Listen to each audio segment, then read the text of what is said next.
What is going on, everyone? It's Maxwell Allen, risen from the dead. Yeah, I'm sorry, it's been a while. I haven't posted in a very hot minute, and I do apologize for that. Just started a brand new workout program. Work started taking over my life, and I'm getting ready to move back to college. So I've been pretty busy. But now that things are starting to slow down a little bit before they kick back up, I'm gonna get these videos back going. And also I promised you guys a video going over what this whole new phase of my training is gonna be like for pretty much the next 3 months. I have a pretty good idea. I got a good plan going. I've been talking with Derek and we got a really good idea of the plan. And at this point, I'm actually 2 weeks into it, and I really am sorry I didn't post anything about like day one going in. And even worse, I haven't actually taken any like pictures as a good starting point. But I have a single picture that was the week before I started this, when I was still on that little bit of a maintenance phase, then my hormones rebalance after going through my first official bulk. But that's really all I got to compare it to, so I'm gonna be taking a lot more progress pictures as time goes on. That being said, what actually has been happening is, as opposed to like an honest to God cut, I honestly don't have that much muscle on my frame with all things considered. So an honest to God cut would probably do more harm than good. Like, yeah, I'd get lean, but I wouldn't look that good lean because I don't have that much muscle under me. So what Derek and I decided probably the best course of action for me is go through a proper recomp phase. Now, recomping is something that's been thrown around the fitness industry a lot, and there's a lot of mixed bag about it. But on paper, and if done right in practice, probably one of the best things you can do for like any fitness level, period. The only, in my opinion, contrast to that would be like a professional bodybuilder. A proper bulk and cut for them makes the most sense, because a recomp phase makes it very difficult to get to like sub 7% body fat. Definitely possible, but an actual cut is better for that. That being said, I don't plan on getting sub 7. I want to chill around 9 to 10%, like consistently. So a recomp makes the most sense because getting down to 10% is not that hard.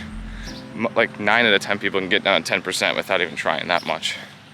I'm of course that 1 out of 10 that has to try very hard for it, because I have an appetite of a woolly mammoth. So I always want to eat. So I'm having to try to develop some different recipes here and there so I can be super high in volume to keep me full, but also, you know, get me all the proper nutrients and hit my macros. So with the idea of a recomp phase, it puts you in a situation that is almost the most ideal that people want. You're burning fat, you're bringing your body fat percentage down by actually burning body fat at the same rate, more or less, that you're gaining muscle. So as one goes down, the other comes up. So you actually look like you're leaning out kind of fast. In all actuality, you're really not. It's just because you're able to put on muscle at the same rate that you're burning fat. So it's like a simple math equation. It's going twice as fast for a purely body fat percentage wise, because you can decrease your body fat percentage by simply putting on muscle, because it's just of your total weight, how much of your body is fat. So by bringing that down and bringing our muscle up, it should be very easy to actually get to 10%.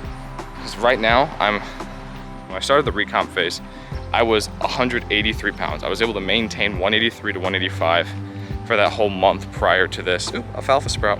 And I've been 183 for the past 2 weeks as well. So that tells me one of two things is happening.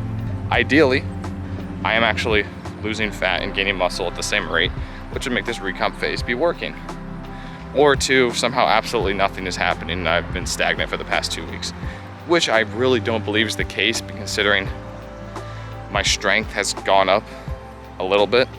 Not like PR after PR, but how my new training's working is I'm doing 1, maybe 2 top sets of an exercise and just going all out. And then the auxiliary lifts is when I actually like take a lot of control. And I also been adding some athletic movements at the end to keep my speed and power up, because even though I want to get a bit bigger and I want to get stronger, I also want to be able to move. At the end of the day, I am training to be an athletic trainer. So telling people how to move and how to prevent injury through movement, I don't hold much credibility if I can't do it myself, you know? So ideally, if I really wanted to take the bodybuilder approach, I would just walk all day for my cardio. But because I want to be able to move a bit better, oops, sorry, alarm, I'm actually running for my cardio. It also makes it really difficult for me right now to get steps in because of my job. I work in a factory and I don't move that much typically. Like, I can do my best to move around as much as I can, but for the sake of productivity, I don't get the opportunity to move that much. So unless I'm at the end of my workout, I just had to walk like 3.5, 4 miles.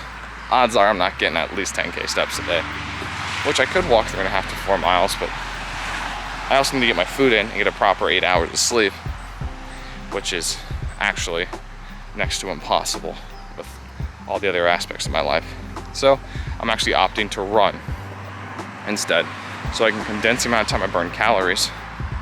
Also, when I go back to college, I'm going to be in a strength and conditioning class that's required, and there's running involved in that, and we need to show improvement with our running, and I don't want to go in a complete chump with my running capabilities. Even though for the sake of the grade, it'd probably be better, but I'm not going to half-ass it just so I can get a better grade, which just sounds redundant actually. Sorry, that was a tangent. Looping back around to the recomp thing. At the moment, I am eating about 3,000 to 3,100 calories a day. And I've been able to maintain 183 pounds doing this, which is kind of surprising because I've seen plenty of influencers online that weigh pretty much roughly the same as me, but they eat even less. But I'm also doing a lot more cardio than they are. I'm doing a lot more cardio than they are. And I'm also a little bit shorter, like Will Tennyson, if I'm not mistaken. Right now, he's roughly in that 190s, last I checked. And he eats about 3K calories, like 2,800 to 3,000, somewhere in there. I'll have to get fact checked on that. I'm not 100% sure, but last I remember hearing from one of his videos, that's kind of what he's doing. And he's a couple inches taller than I am as well, and he's a lot more muscle. So, like, how am I able to eat the same as him and maintain less weight? Oh, the cardio does wonders. But again, doing the cardio for the sake of athleticism and health, because I do value health. So with about 3,000 calories being eaten, I'll probably bring it down eventually, like with very small increments. Derek wanted me to, anytime I want to bring down my calories or even bring them up, to do like 50 to maybe 100 calorie increments, because it's such a small margin that all of the calories being consumed at that point, more or less, would go straight to protein synthesis and muscle development. So say I'm eating 3,000 calories even. That's not the case, but it'll make the numbers a lot easier to work with for this example. 3,000 calories even, and I want to lean out a little bit more than I am at this rate. It's like, I'm 183 pounds, but I want to be a little bit lighter than 183. 183 is actually a little bit heavier than I want to be in the long run. I want to be like 180 max, like ideally closer to 175 at 10%, which I know is kind of light for 6 foot, but it's what I want, because I also really enjoy calisthenics and, again, athleticism. If I'm lighter, I can jump higher, I can run faster because I don't have to move as much weight, and then train for power, so I'm able to explode on top of having to move less weight. That's the ideal scenario. But yeah, 3,000 calories at 183. I subtract down to about 2,950 at the max amount of calories I'm eating over the course of a week, with a deficit of 50 calories. That's an extra 350 calories burned a week, which doesn't sound like a lot, but considering an entire pound, it is 3,500 calories, 2,500. That is 10% of a pound. It's not a ton, but with such a minute deficit, it is next to guaranteed that that deficit is going to be purely fat. So in 10 weeks, I would burn an entire, assuming I keep up that same deficit of 50 calories. The actual numbers would have to change throughout time. But for the sake of simplicity, let's say I can keep it at 3K the entire time. I couldn't, but simplicity will say I can. Keep myself in a 50 calorie deficit the whole time. Bing, bang, boom. 10 weeks later, I've burned 1 pound of pure fat whilst gaining muscle in the process. And bada boom, oh boy, it's gonna storm here in a bit. I might have to wrap this up. Long story short, I'll probably pick the camera back up in a bit. I'm going out to get lunch that I'm not gonna eat in about an hour. Grandma's birthday, happy birthday, Grandma. Long story short, recomp so far, it seems to be going well. I'll be doing weekly check-ins with Derek on Thursday. I'll ask him if he's cool if I record some of that. If not, I'll summarize it in the car right after. But I plan on posting a bit more often, get a few more videos out. Ideally still, only about 2 videos a week. God, I hope you can even hear me. 2 videos a week. I'm hoping to post Wednesday, Saturdays. Wednesdays be a bit more like of a gym recap situation, and Saturdays be something a bit more fun, like trying out a random workout, doing some interviews, maybe some actual like video essays, stuff like that. And also I got a buddy named Spencer who is going to start doing this stuff too. So I'm hoping I get him in a few videos, talk to him like his plans, and him and I can just have a lot of fun together because we pretty much have the same goal. We're recording to get our message out and also to hold ourselves accountable. There's not much else to it. If somehow this thing takes off in the long run, awesome, I can build a career out of this, secondary career. But I'm not really expecting it to. Again, hold myself accountable. Video evidence of my journey. Well, that's everything. If I think of anything else and I'm going to edit and I realize I forgot to say something completely, like I'll talk about the workout itself a bit more and like actually break down what I'm doing at a later date. That being said, please remember to like, comment, subscribe. I swear this will never happen again where I'm taking this long of a break without informing you ahead of time. I'm Maxwell Allen.